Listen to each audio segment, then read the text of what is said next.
This is the story of a bunch of happy little tubes of paint living their lives until they all got scared away by the appearance of a giant tube of paint. But it all turned out okay in the end. So, hey everybody, this is voiceover Annie Noodle, and this week we are painting a bunch of cute little tiny paintings. These paintings are around 3 by 3 inches to around 2 by 3 inches, so business card size.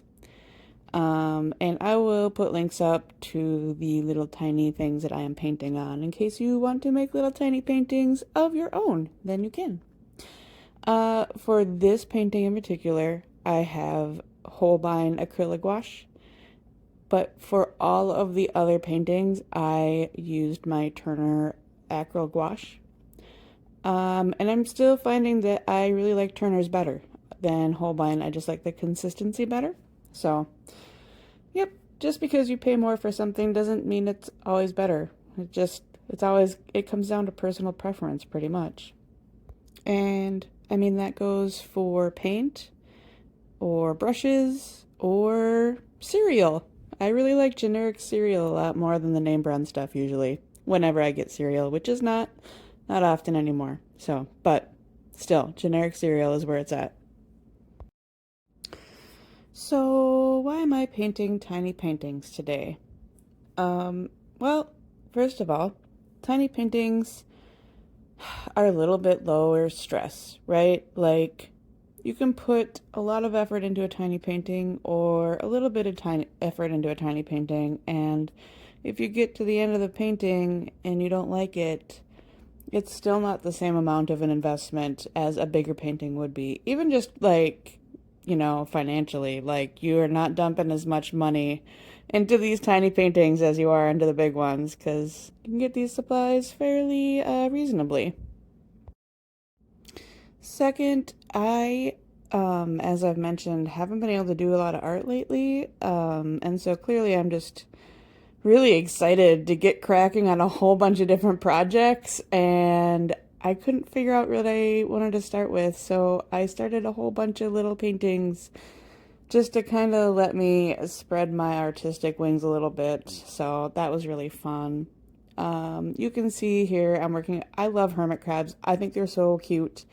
And so I'm working on from a reference photo that I got from Free Reference Photos for Artists. It's a Facebook group that I am a part of, and it's an amazing group, and I love them. And just to chat a little bit about the actual painting process, um, I had a lot of fun with these because I just kind of let myself do whatever I felt like doing. And because they're so small, it's like the pressure's really off. Like, do I like making little dots with my brushes? Do I like making little dots with my dotting tool? Do I want to just put little texturized bits in the background? Do I want a more established background?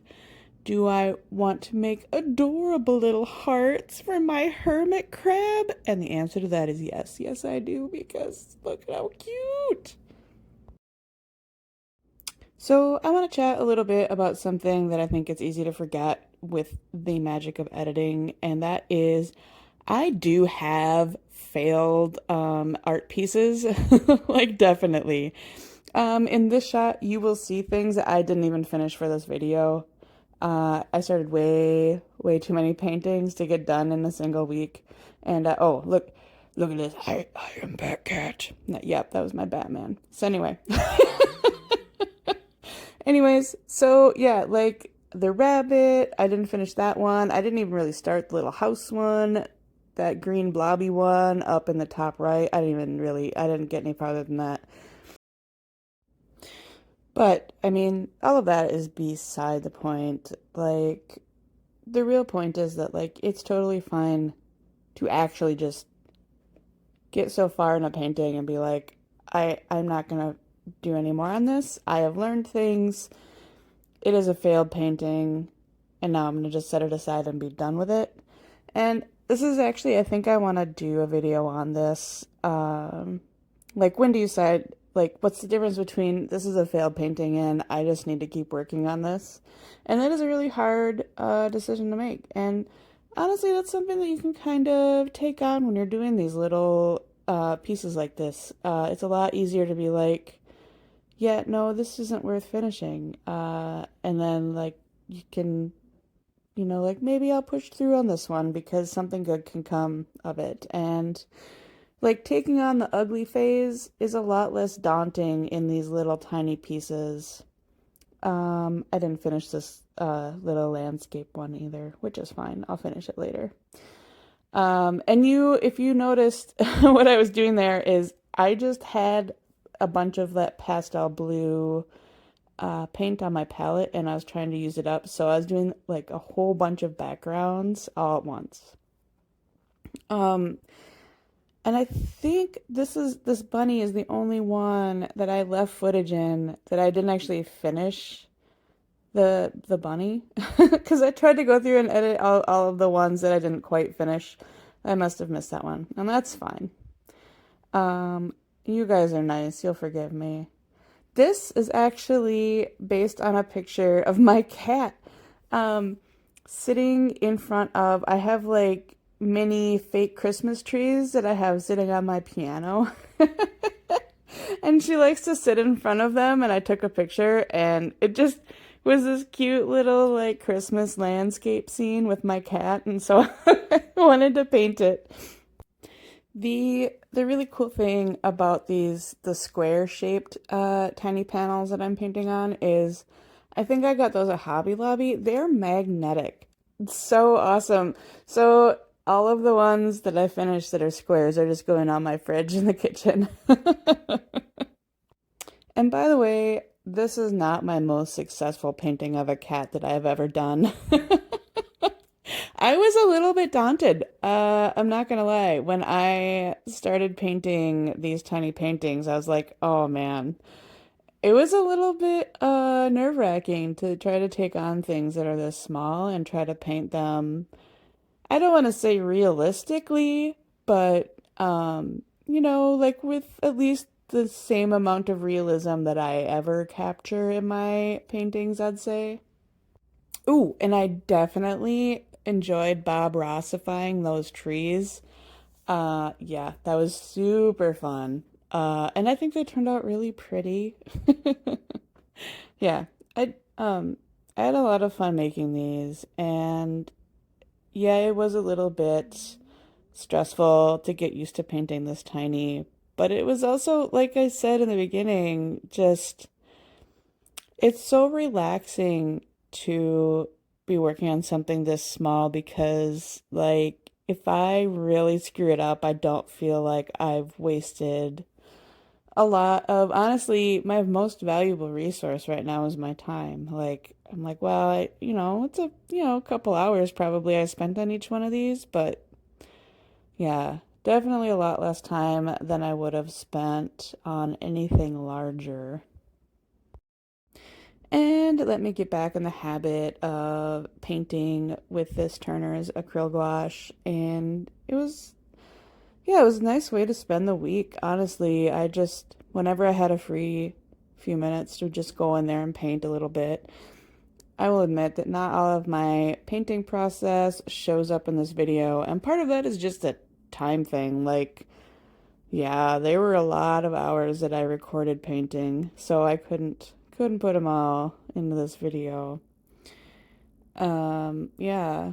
And part of it isn't even a time thing. Part of it is just like I just want some me time to paint for myself without the camera and, you know, it's yeah, just chill out and paint and not worry if my hands in the way or if my painting is in the shot or etc. etc. It's nice to just paint for yourself a bit once in a while. But clearly, I really like being on YouTube too, and I appreciate you guys watching my painting videos and my other random art videos that pop up. I have some sculpture videos coming up soon, like I have said a couple times recently. So I'm hoping to get into those more over Christmas because I have some time off coming up, so.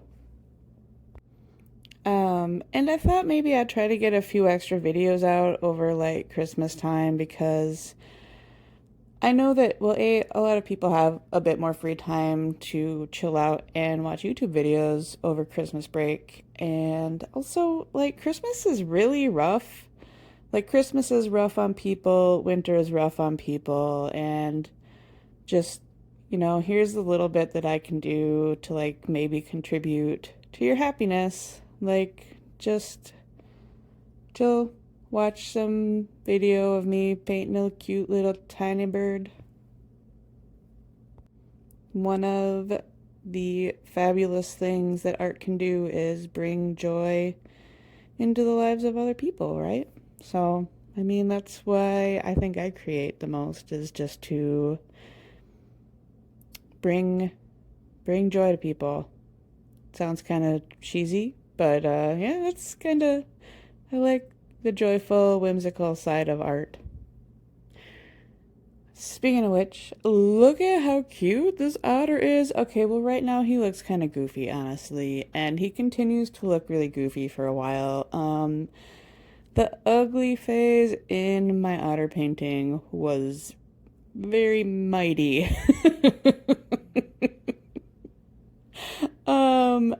Yeah. Yeah, there was something about painting his face that, like, every time I did something, I was like, well, that just looks even worse now. But that's why you got to keep going and trust the process, and you'll get there. You'll get there eventually. See, look at how cute he's starting to look now. Yeah. Well, and that only represented, like, 40 minutes of my life. Wondering if I was going to be able to pull something that actually looked like an animal out of that. Speaking of Christmas, sorry this video is a little late this week. I was hanging out with my family for Christmas. They actually live a few hours away from me, so I went to celebrate with them a little bit early because I have other things going on actually on the day of Christmas. My family is weird. Like, I have a very strange and convoluted and extended family, and they are all amazing, but it does mean that I have to do some finagling of my life around the holidays, which is fine. It, clearly worth it. But yeah. Yep, sometimes. Oh, hi there, Tiny. Oh, yep, thank you. Yeah, sometimes it just makes it a little bit harder to keep on a schedule. Sorry about my absolutely crunchy hands also. It's very much winter here. And actually, like, the temperatures finally started dropping, so now it's like significantly below freezing, and all of my skin is very dry all the time, no matter what I try to do to it. um, I intentionally left in the painting of this snapping turtle's incredibly derpy. Look at his little face. Oh my gosh, so cute. Anyways, yeah. So now I'm going back and doing some background stuff on my otter guy, and I decided to do lily pads around him. There's more like I think it's called like duckweed in the actual reference photo. It's just those little tiny green dots all over, and I wanted something more lily pad like. And at the same time, I'm going in on my turtle guy and putting in his green shell. I found myself doing that a lot while I was painting these, just trying to use, kind of trying to do a, almost like an assembly line sort of thing where I just do one color on a bunch of different little pieces.